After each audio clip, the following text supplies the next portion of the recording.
The smell of betrayal does not arrive like smoke from a fire you can run from. It arrives already inside you, already in your lungs, already sitting on the back of your tongue where you cannot spit it out.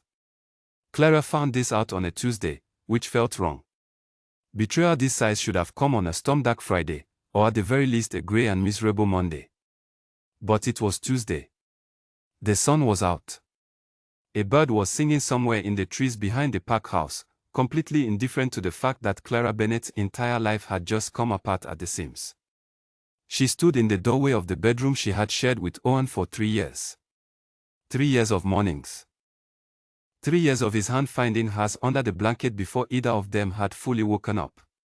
3 years of believing that the bond between mates was the one thing in this world that did not lie. Owen was not alone. Clara did not scream. She did not throw anything. She did not cry, which surprised her most of all, because she had always thought of herself as someone who cried easily, who felt things loudly and without apology. Instead, she stood very still in that doorway, and she looked at the woman who was not her, and she looked at the man who was supposed to be hers, and she felt something inside her chest go very, very quiet. The woman's name was Nina Cole. Clara had known this for approximately 4 seconds before she knew everything else, because she recognized the scent that had been following her around the park house for the last 2 months, clinging to Owen's jackets, sitting in the folds of his shirts, lacking in places it had no right to be. She had told herself it meant nothing. She had told herself she was imagining things. She had told herself a great many things that turned out to be untrue. Owen saw her. His face did a complicated thing, moving through several expressions too quickly for any of them to be genuine. Shock first. Then something that might have been guilt if it had stayed longer. Then, worst of all, a kind of relief, as though he had been carrying this secret for so long that being found out was almost a favor. "Clara," he said. She turned around and walked away. She did not run. Running would have meant panic, and panic would have meant she was not in control, and if there was one thing Clara Bennett had decided in the 4 seconds between walking into that doorway and walking out of it, it was that she was going to be in control of whatever happened next, even if she had no idea what that was yet. She went to the room at the end of the hall where she kept her personal things. Not their things. Her things. This distinction, she realized now, had always been deliberate, always been some quiet and stubborn part of her keeping a door open that she had never consciously admitted to keeping. She pulled a bag from the top of the wardrobe. She packed it without thinking too hard, operating on instinct, the way your body moves through familiar tasks when your mind is somewhere it cannot be reached. Clean clothes. Her grandmother's bracelet. The small journal she had kept for 7 years and never let anyone read. Her charger. A photograph not of Owen but of herself and her sister taken on a summer holiday 5 years ago, before everything, when she had still looked like a person who was fully present in her own life. She was zipping the bag when Owen appeared in the doorway. "Clara," he said again. "Can we please talk about this?" "No," she said. "You don't understand the situation." "I understand it completely." She picked up the bag. It was heavier than she expected. Or maybe she was just more tired than she expected. "Please move." He moved. Whatever he had been about to say, he didn't say it, and she was grateful for that, because she was not sure she could have kept walking if he had said the right thing. Not even the right thing, honestly. Anything. Her defenses were working, but they were working the way a door works in a storm, holding, but only just, and only because she had not let herself stop moving long enough to feel the pressure behind them. She walked through the pack house without looking at anyone. There were people in the kitchen. She heard voices go quiet as she passed. She did not acknowledge them. She pushed open the front door and walked out into the Tuesday sunshine, which was still indifferent, and the bird was still singing, and everything outside was exactly as it had been 20 minutes ago before she had walked upstairs. She drove for 40 minutes before she remembered that she had agreed, 2 weeks earlier, to attend the quarterly border park gathering happening this weekend at the Harlow Territory, 3 hours east. It was the kind of obligation she would normally have looked for a reason to skip. She was not, by nature, someone who enjoyed large gatherings of wolves from outside her pack. Too many scents, too much posturing, Too many people trying to work out where you rank before they had even finished shaking your hand. But she had agreed to go because Owen had asked her to, because the alpha needed representatives from each bonded pair and Owen had told her it would mean a lot if she came, and she had thought yes, of course, because he was her mate and she did things for her mate. He was not her mate anymore. She kept driving east. She told herself she was going because she had already agreed. She told herself she was going because staying in her park's territory meant running into Owen, or Owen's people, or someone who would look at her with that particular expression of careful pity that Clara had always found almost physically painful. She told herself a number of things during those 3 hours on the road. The truth, which she only admitted somewhere around the second hour, was simpler. She was going because a wounded thing needs to keep moving. Because stopping felt like dying, and she was not ready to die, not even the small, quiet kind of dying that comes from sitting still with too much pain. She needed to be somewhere that did not smell like the last 3 years. She needed to be somewhere that did not know her name. The hollow territory was large and green and smelled like pine and running water. She arrived in the late afternoon, when the light was going gold and soft, and pulled into the gathering grounds to find a camp already well established. Fires going. People talking. The low, constant hum of wolves from different packs trying to be civil to each other, which involved the kind of deliberate, effortful cheerfulness that Clara normally found mildly exhausting. She parked. She sat in the car for 60 seconds, not thinking, just breathing. Then she got out, because the bag was packed and she had driven 3 hours and she was here now. That was the only reason she needed. She was here now, and everything else could wait. She did not know, as she walked into that gathering ground with her bag over her shoulder and her face composed and her chest still holding that strange, terrible quiet, that the next person she spoke to would change everything. She did not know about the man standing near the far edge of the firelight who was watching the tree line with the kind of stillness that most people only manage when they are asleep. She did not know about thrones or secrets or the particular weight that certain people carry when they are responsible for things far larger than themselves. She just walked in, found a space, and stood in it. And somewhere across the firelight, the man by the tree line turned his head. The gathering had been going on for 6 hours by the time Clara stopped pretending she was fine. She had done well, she thought, for the first 3. She had talked to people whose names she immediately forgot.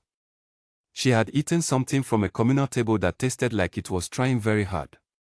She had laughed at 2 things that were not particularly funny and nodded along to a conversation about border disputes that she retained approximately nothing of. She was performing the function of a person attending a social event, and she was performing it at an acceptable level, and that was enough. By the 4th hour she had drifted to the quieter edge of the gathering, where the firelight barely reached and the trees started, and she was staring at something in the middle distance that wasn't anything in particular when a voice came from slightly to her left. You have the look of someone who drove a very long way to be somewhere they did not actually want to be. She turned. The man standing a few feet away was not someone she recognized, which was the first thing. He was tall, dark-haired, wearing unremarkable clothing that somehow still managed to look like it belonged on him. He had no pack markings she could read, no insignia, nothing to indicate where he came from or who he answered to. His face was calm. Not the performative calm of someone trying to appear unbothered, but the real kind, the kind that comes from somewhere deep and old and certain of itself. I drove 3 hours, she said. To be somewhere that wasn't the place I was. Successful. She considered this. Partially. He nodded as though this was a reasonable answer.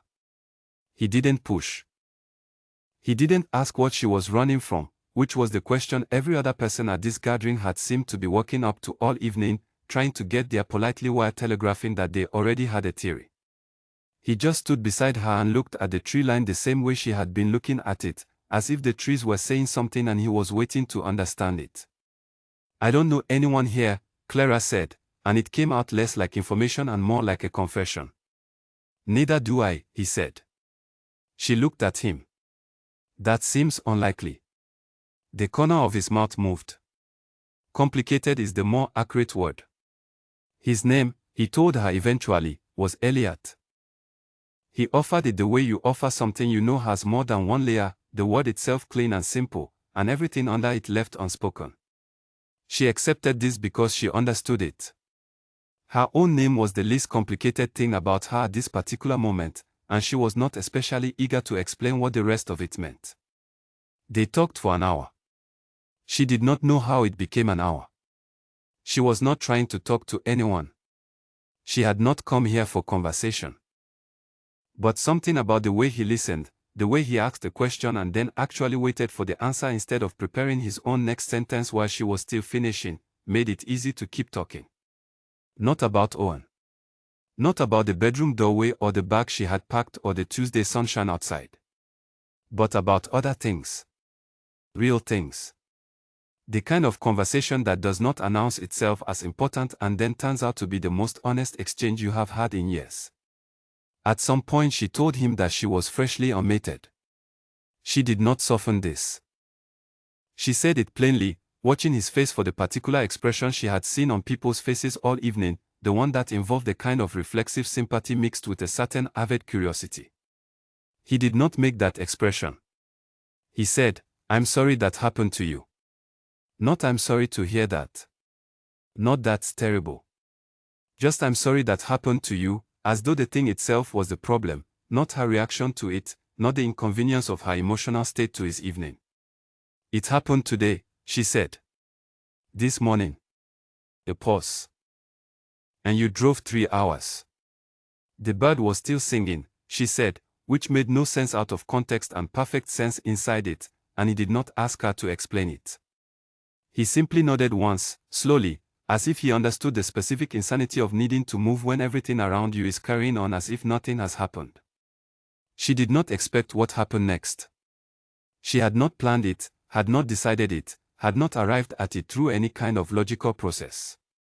It came from somewhere else, some part of her that had been running the numbers quietly all evening while her conscious mind was occupied with performing normalcy. She looked at him in the almost dark and said, "I need something to change." He looked back at her. "I'm not asking for anything complicated," she said. "I'm not asking for anything real." He was quiet for a moment. "A claim," he said. It was not a question. "It doesn't have to mean anything," she said, and she believed this completely, because she was still in the part of the evening where she believed she could control what things meant. He was quiet for long enough that she thought he would say no, and she was already preparing to be embarrassed, already starting to construct the architecture of casually pretending she had not said it, when he said, "All right." She looked at him. "On one condition," he said. "What?" "That when it starts to mean something, you tell me, instead of pretending it doesn't." Clara almost smiled. It was the first time all day that anything had felt like it had the right shape. "That's a very specific condition. It's the only one that matters." The claim did not happen like it does in the stories people tell about it, with drama and ceremony and a feeling like the sky opening. It happened quietly, the way real things happen, and the bond that formed between them was nothing like what she had felt with Owen. Owen's bond had been warm and immediate, like stepping into a room that had your favorite things in it. This was different. This was structural. This was the feeling of a foundation being laid, deep and quiet and weight-bearing, and she did not know what to do with that, so she set it aside, the way you set aside information you are not ready to process, and told herself she would come back to it later. She did not sleep well that night. Not because of the bond. Because of Owen, because of the bird, because of the way Nina Cole had looked at her in that bedroom without any guilt at all, just a kind of flat acknowledgement that she had been found, the same way you might feel when someone discovers you have been helping yourself to their things but you were never really trying to hide it. In the morning she sat by the fire with a cup of something warm and thought about the word untethered. She had always associated it with freedom. Now she understood that it also meant a thing that has come loose from the ground and does not yet know which direction the wind will take it. Across the camp, Elliot was drinking coffee alone, looking at the trees again. He did not wave or gesture or make any indication that he was aware of her. But when she looked over at him, some of the feeling from the previous night, the structural, weight-bearing feeling, came back, and she sat with it for a moment before looking away. She told herself it was just the claim. The bond doing what bonds do. anchoring you to the nearest available thing when your previous anchor is gone. She told herself this several times. By the third time, she had started to notice she was trying too hard to believe it. By the third day at the gathering, Clara had quietly started paying attention. She had not intended to. She had intended to get through the weekend, go home to a packed house that would feel wrong in 100 small ways she was not ready to enumerate, and figure out the rest from there. She had intended to treat Elliot as exactly what she had told herself he was, a useful solution to a temporary problem, a name attached to a bond that would require time and negotiation to understand. But the thing about paying attention is that it rarely announces itself. It just happens, like breathing, like your eyes tracking movement at the edge of a room without you instructing them to. She noticed the first thing on the second day. She had been talking to a woman from the Southern Parks, a pleasant and slightly nervous person named Donna who kept looking over Clara's shoulder during their conversation, and Clara had turned to see what she was looking at. Elliot was walking across the camp. Not doing anything notable. Just walking. But Donna had gone quietly, completely still, the way a prey animal goes still when something larger moves nearby. The kind of stillness that is not quite fear and not quite deference but lives in the narrow and uneasy space between them. Clara had filed this away and said nothing. She noticed the second thing later that evening. There had been a disagreement at the edge of camp, two men from different packs, voices raised over something to do with border territory, the kind of argument that at these gatherings had the potential to become something worse if left alone. An elder had moved toward them. Before he got there, Elliot had said something, one sentence. Clara was too far away to catch the words, and both men had stopped. Not like people who have been commanded. Like people who have suddenly remembered something they had forgotten, something that changed the shape of the argument they were having. The elder had glanced at Elliot with an expression that Clara could not read from a distance but that looked a great deal like relief. She thought about this for a long time. The third thing happened on the morning of the fourth day. She woke early and went to fill her water bottle from the creek that ran along the eastern edge of the gathering grounds. On the way back she passed a group of elders from two separate packs sitting in a close circle, speaking too quietly to carry. She would not have thought anything of it except that as she passed, one of them looked up and said to the others, in a voice just loud enough to reach her, "She is his." The others had gone immediately silent, and Clara had kept walking, because that is what you do when you have heard something you were not supposed to hear and you need 3 hours alone to think about what it means. She was still thinking about it that afternoon when Owen arrived. She heard him before she saw him, which was appropriate, because she had always been able to locate Owen by sound in a crowd. His particular laugh. The specific rhythm of his walk. These were the things you learned without trying when you spent 3 years living alongside someone, and they did not stop being true just because everything else had changed. He came into the gathering grounds looking for her. She knew this because he was not doing anything else. He was not talking to people or making social rounds or pretending to have another reason for being there. He was scanning the camp with the expression of a man who has rehearsed what he is going to say and wants to say it before the rehearsal fades. She saw him before he saw her. She had approximately 4 seconds to make a decision. She made it. She was standing at the edge of the main camp, near the fire, and Elliot was nearby, not beside her, not protectively positioned, just nearby in the way that he had started to be nearby, the quiet orbit that had established itself over the last few days. She did not call to him or gesture. She simply turned toward him and took 3 steps in his direction. Elliot looked at her. Then he looked past her, in the direction she had come from. Owen found her with his eyes at the same moment. And then something happened that Clara had not predicted and did not fully understand. Owen stopped walking. Not the stop of someone who has been physically blocked or frightened. The stop of someone who has walked into a room and discovered it contains something they were not prepared for.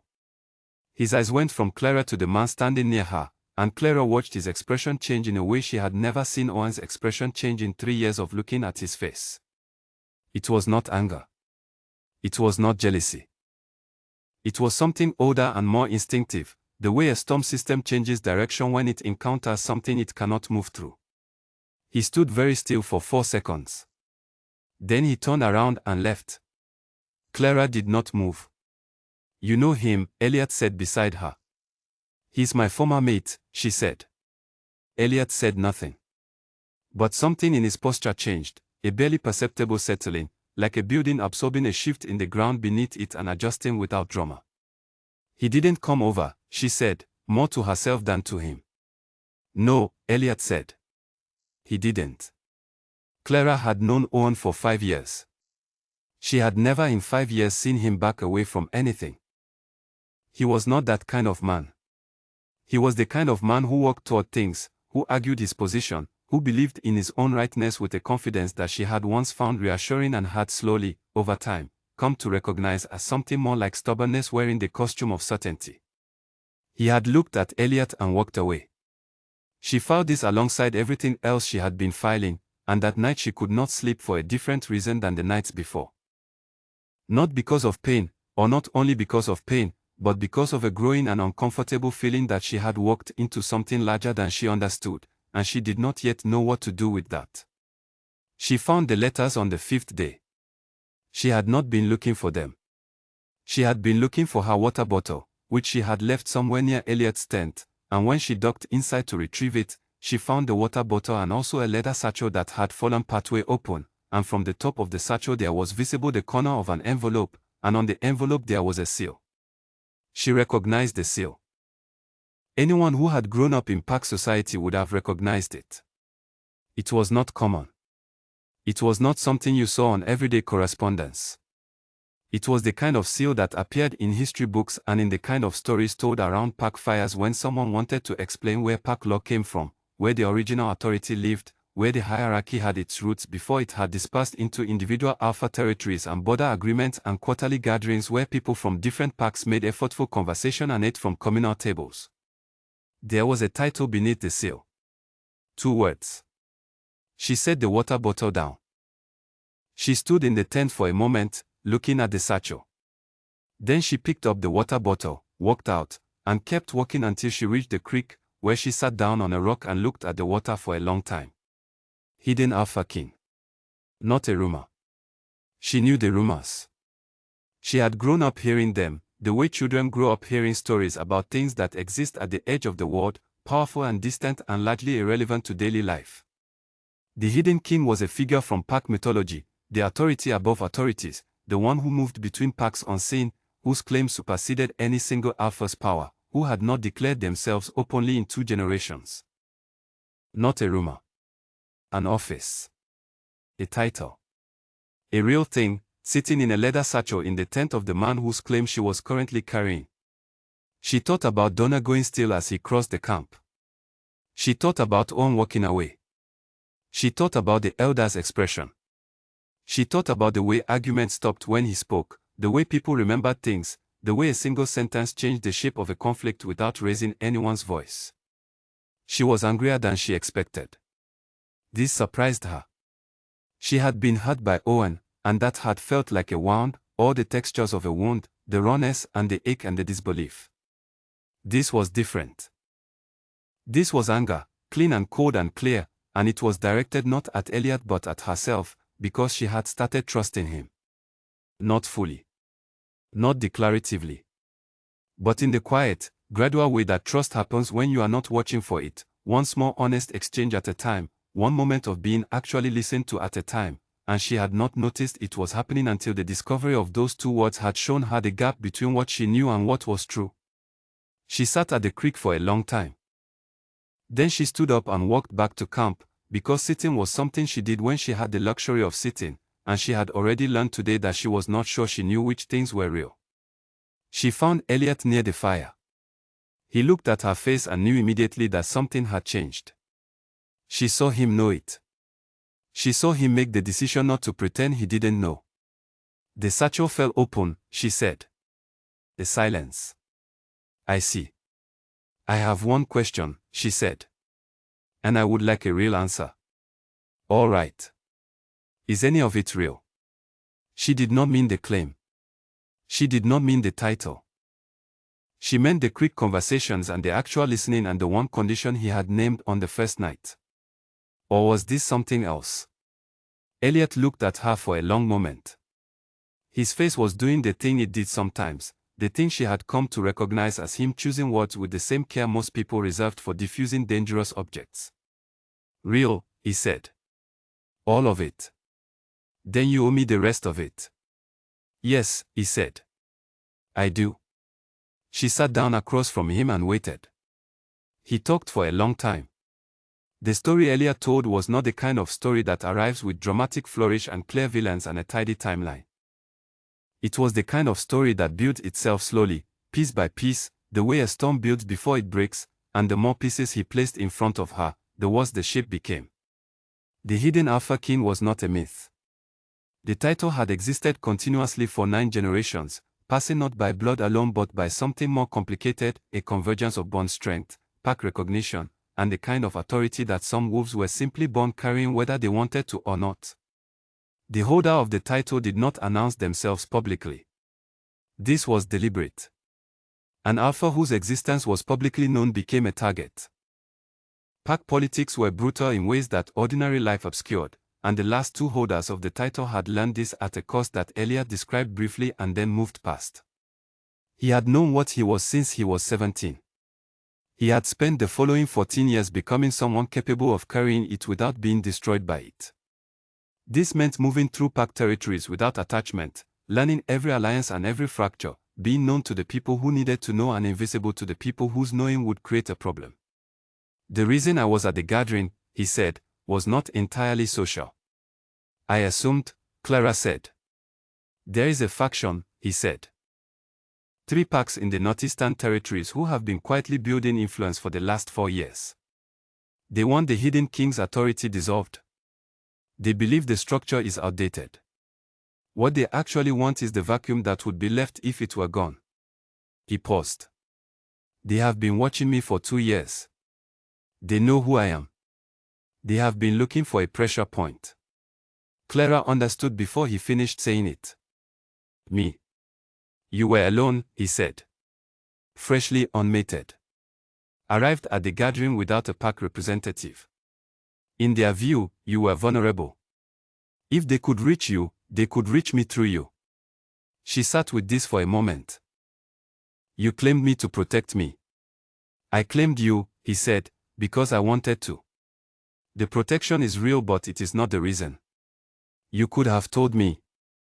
On the first night, he said, you told me you were freshly unmated as of that morning.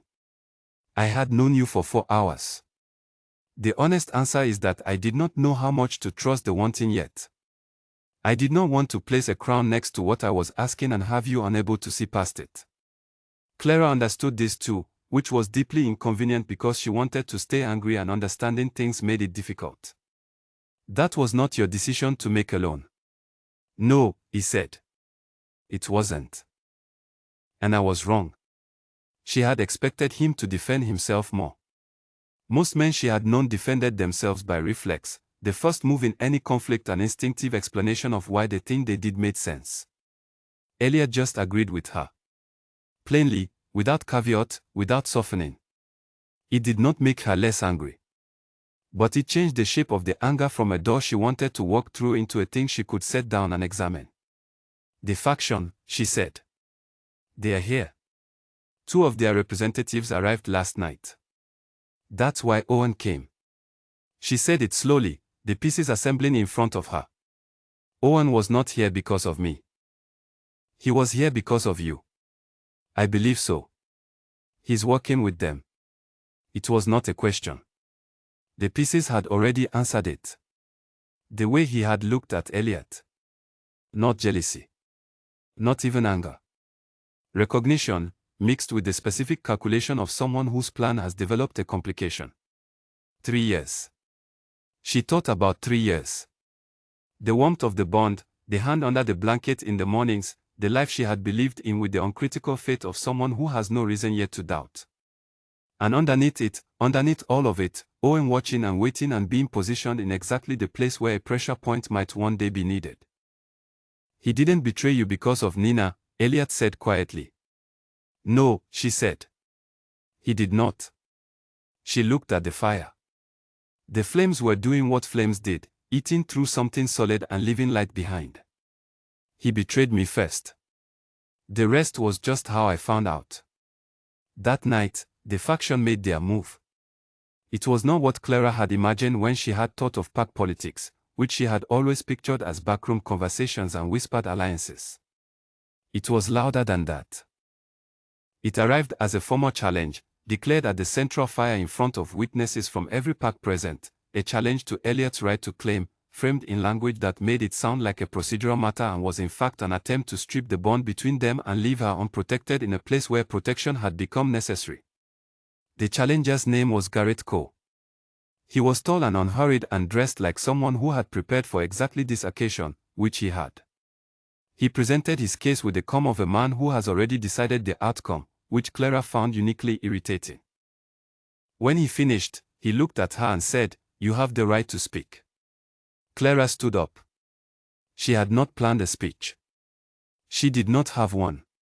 What she had was 3 years of someone else's manipulation unpacking itself in real time in the back of her mind, and a bone-deep weariness with being a pawn in other people's plans, and a very clear sense that if she sat down and said nothing, she was going to spend the rest of her life wondering what would have happened if she hadn't. "I don't need to be spoken for," she said. "I need to be listened to." She looked at the gathered pack representatives. The elders. The alphas. The ordinary members who had come to a routine quarterly gathering and were now watching something they had not expected unfold around the central fire. "I came here 3 days ago with one bag and a bond that had just been broken," she said. "I made a choice at this gathering that I made with full information about what I wanted and incomplete information about other things. I'm angry about the incomplete information. I've told the person responsible that I'm angry and he's agreed that I was right to be angry.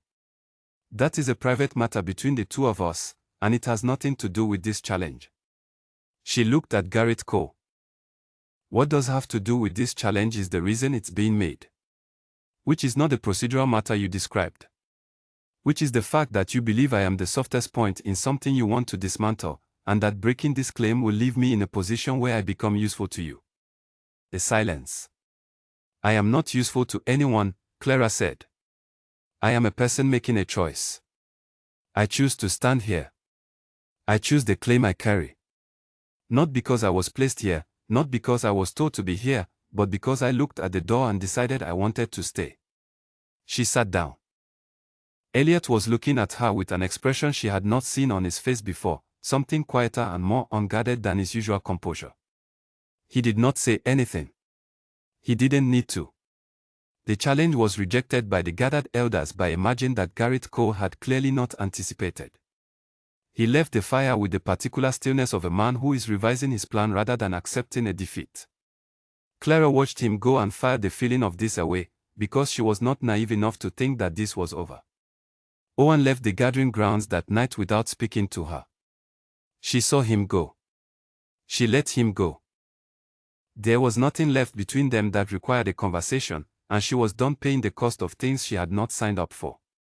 Elliot found her later, sitting at the edge of the creek in the dark. "You didn't have to do that," he said. "I know," she said. "Why did you?" She thought about it. The water moved. Something small moved in the trees on the other side of the bank. The moon was out, the kind of moon that makes everything look more significant than it is, or maybe exactly as significant as it is. "Because it was true," she said. "Everything I said was true. And I have spent a great deal of time recently in situations where the things that were true were not the things being said." He sat down beside her. "Not too close. The right distance. I owe you the rest," he said. "All of it. Everything about what the title means and what it will require and what it will look like for someone who is bonded to the person who carries it. All of it, openly." "Yes," she said. "You do. And then you decide." She looked at the moon's reflection in the water, broken into pieces by the current and then reassembled further downstream. "Yes," she said. "And then I decide." The decision did not arrive the way decisions arrive in stories, as a single bright moment of clarity with emotion swelling underneath it. It arrived the way most real decisions arrive, slowly, across several days, built from small things that added up without announcing themselves. She and Elliot talked. Properly talked, the way she had always believed it was possible to talk to someone and had eventually, somewhere around the second year with Owen, quietly stopped believing. He told her everything. The full shape of the title, what it required, what it meant for the territories, why it existed and what happened to the places where it stopped existing. He told her about the enemies, the real ones, the ones who were not Garrett Cole but were using Garrett Cole, who existed several layers back in the alliance structure and would not be resolved at a gathering fire. He told her about the weight of it. He was careful about this, more careful than about anything else, because the weight was the part he had been carrying alone for 14 years and it had shaped him in ways that he was still in the process of understanding. He described it without asking for anything, not sympathy, not absolution. Just wanting her to know what she was looking at. Clara listened to all of it and asked questions, and he answered the questions, and by the end of the third conversation she had a picture that was complicated and not entirely comfortable and more real than almost anything she had been given in the last 3 years. She went home. She went back to her Parks territory, to the Park house that smelled wrong in all the ways she had predicted, and she spent 10 days doing the work of dismantling a life that had been built on false ground. She found another place to stay. She talked to people she trusted. She sat with the bond she was carrying, the structural, weight-bearing bond that had not felt like the other one and was starting to reveal why it was not the warmth of a room with familiar things. It was the feeling of a house actually built to stand. She thought about Owen. Not with grief, or not only with grief, but with the particular and complicated feeling of someone examining a map they followed for years and seeing, now, the places where the roads had been drawn wrong. He had been positioned beside her. He had been patient and loving and exactly what you would want in a mate if you were designing a pressure point, and she had never known. She was not sure whether to grieve the 3 years or to respect the specificity of her own obliviousness, which had been thorough and complete and not entirely stupid. She had been given every reason to believe and no reason to doubt, and that was the nature of good deception. She grieved anyway. Some things deserve grief regardless of whether you were foolish to love them. On the 11th day, she drove back to the Harlow territory. Elliot was there, because they had said they would meet there, and because the faction was not finished and there was work to do, and because some conversations are better had in places where important things have already been said. He met her at the edge of the gathering grounds, in the same place she had parked 10 days earlier. He looked at her face and did not ask the question, because he had understood by the end of their last conversation that she would tell him when she had something to say, and that asking before she was ready was not in his nature. "I want to be clear about something," she said. "All right. I'm not staying because of the bond. The bond is there. I know it's there. But I have had a bond before and I have learned that bonds can be wrong about things." She looked at him steadily. "I'm staying because I looked at what you are and who you are and what you need and what the thing between us is starting to feel like, and I made a calculation, and the calculation came out in favor of staying." Elliot was very still. "I'm also staying," she said, "because you told me the truth when I asked for it. And because you agreed with me when I was right. And because you sat at that creek and didn't try to manage what I was feeling." She paused. "These things are rarer than they should be." "Yes," he said. "I will need things," she said. "I will need full information. I will need to be a participant in decisions that affect me. I will need you to talk to me the way you talked to me at that fire, not the way things in hidden authority structures usually get communicated, which is sideways and in pieces and only when someone decides it's time." "Yes," he said again. "And when I'm angry, I will tell you I'm angry. I'm counting on it." She studied his face. The composure was still there, the deep, old stillness, but there was something else in it now that had not been visible on the first night, or perhaps had been there and she had not known how to look for it yet. Something that was the opposite of managed. Something that was letting her see it. She took a breath. "All right," she said. What she did not say, because it was true and she was not ready to say it yet, was that the bond had been right. The structural thing. The weight-bearing feeling that was not warmth but foundation. She would say it later, when later arrived, which it would, because she was still here and he was still here and the faction was not finished and the work was not done and all of that was a story that was still in the middle of itself. But that was all right. She had always been better in the middle of things than she was at the beginning, which was over now, or at least a version of it, the version that had started with a warm-back morning and a bird singing outside a window. This version was different. This version she had walked into with her eyes open and her hands free and a full accounting of what she was getting into. This version was hers. The crown did not arrive with ceremony. It was not placed on her head in a great hall with witnesses and declaration. It arrived the way most real things arrive, quietly, between one breath and the next, when she wasn't looking for it. The recognition, from the people who needed to recognize, that she stood beside the hidden king not because she had been positioned there, not because she had been swept there, but because she had chosen it. She stood in it the way she had stood in the doorway 11 days earlier. Still. Clear. Carrying something heavy and finding, to her own mad astonishment, that she was strong enough. The bird somewhere in the trees outside, whatever bird it was in whatever territory, because birds do not care about park borders, was still singing. She let it.